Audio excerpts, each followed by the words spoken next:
यहाँ पर मस्जिद थी, है और रहेगी। बाबरी मस्जिद है और रहेगी। बाबरी मस्जिद जिंदाबाद, जिंदाबाद। सर यकीनन आपकी सरकार नहीं थी, आपकी सरकार नहीं थी। अच्छा, बल्कि मैं तो मर्यादा पुरुषोत्तम राम की इज्जत करता हूं, मगर मैं नाथूराम गोडसे से नफरत करता हूं। मेरी नस्लें नफरत करती रहेंगी, क्योंकि नाथूराम गोडसे ने उस शख्स को गोली मारी जिसके जबान से आखिरी लफ्ज निकले हे राम।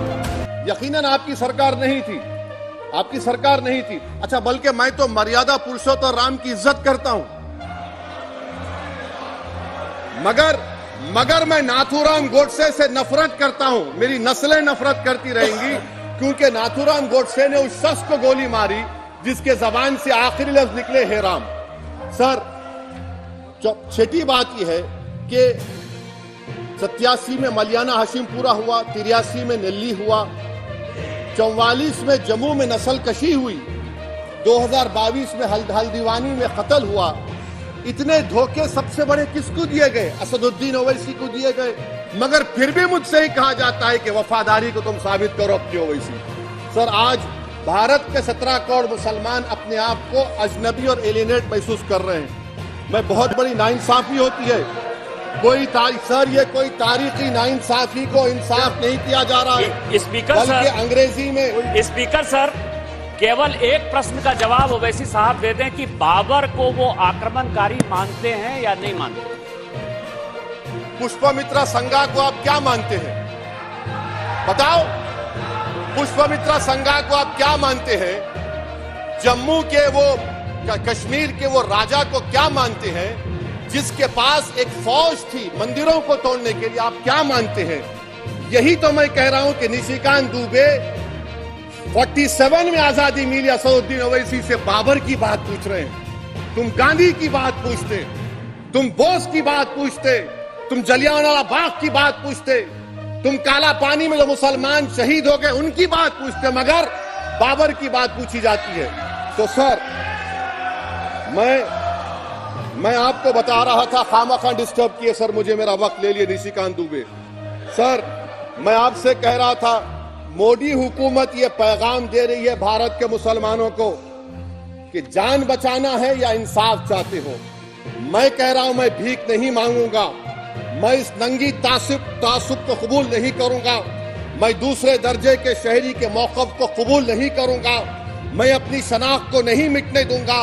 अब मैं झूठी और दिल फरेब बातों पर हरगिज भरोसा नहीं करूंगा।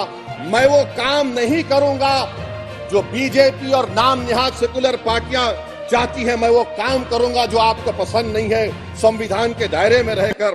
सर, कंक्लूजन में मैं आपको बताना चाहता हूं कि आज इस देश को किसकी जरूरत है? इस देश को अयोध्या में, तारीख शायद नहीं पढ़ते होंगे, मौलाना अमीर अली कौन थे? पुजारी बाबा रामचरण दास कौन थे? अयोध्या के पुजारी थे। दोनों ने मिलकर अंग्रेजों के खिलाफ जंग लड़ी थी और दोनों ने, अंग्रेजों ने इनको गिरफ्तार किया और एक पेड़ पर मौलाना अमीर अली को और पुजारी रामचरण दास को फांसी दे दी गई। देश को इनकी जरूरत है। देश को शंभू प्रसाद, अचन खां, ये राजा देवी बख्श सिंह के फौज में थे, अंग्रेजों से मुकाबला किया, मुसलमान की लाश को जला दिया गया और शंभू प्रसाद को दफना दिया गया। इस देश को ये जरूरत है, देश को बाबा मोदी की जरूरत नहीं है। आज भारत को अयोध्या के मौलाना अमीर अली और रामचरण दास, अचन खान, शंभू खान की जरूरत है।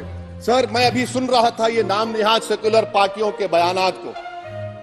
क्या होता है सर, आप, खत्म कर रहा हूं, क्या होता है सर, जब काजी साहब गवाहों को लेकर दुल्हन के पास जाते कि तुमको निकाह कबूल है, तो दुल्हन शर्मा के खामोश बैठ जाती। तो इनकी खामोशी रजामंदी की अलामत है। जी जी। तो सर, मैं खत्म करने से पहले ये बताना चाह रहा हूं कि जब वजीर आजम जवाब देंगे तो क्या वो भारत के 140 करोड़ जनता के लिए जवाब देंगे या फिर सिर्फ हिंदुत्व की फिक्र रखने वालों का जवाब? मैं खत्म कर जवाब देंगे। मैं ये देश, दुनिया, मुसलमान देख रहा है। सर, मैं आपको ये भी बताना चाह रहा हूं, आखिर में कंक्लूड कर रहा हूं सर, 1 मिनट चाहिए, 1 मिनट चाहिए सर। सर, मेरा मानना यह है कि आज मैं बहैसियत एक भारत के गयूर मुसलमान के let me stand as a tall Indian Muslim and say that the light of Indian democracy today is at its dimmest today, sir. Sir, in conclusion, मेरी फिक्र में मेरा ईमान मुझे कहता है कि जिस जगह पर मस्जिद थी, है और रहेगी, बाबरी मस्जिद है और रहेगी, बाबरी मस्जिद जिंदाबाद, जिंदाबाद, भारत जिंदाबाद, जय हिंद। बस इतना ही, मिलते हैं फिर ऐसे ही बड़ी खबर के साथ। तब तक के लिए नमस्कार और देखते रहिए न्यूज़ जागरूक भारत।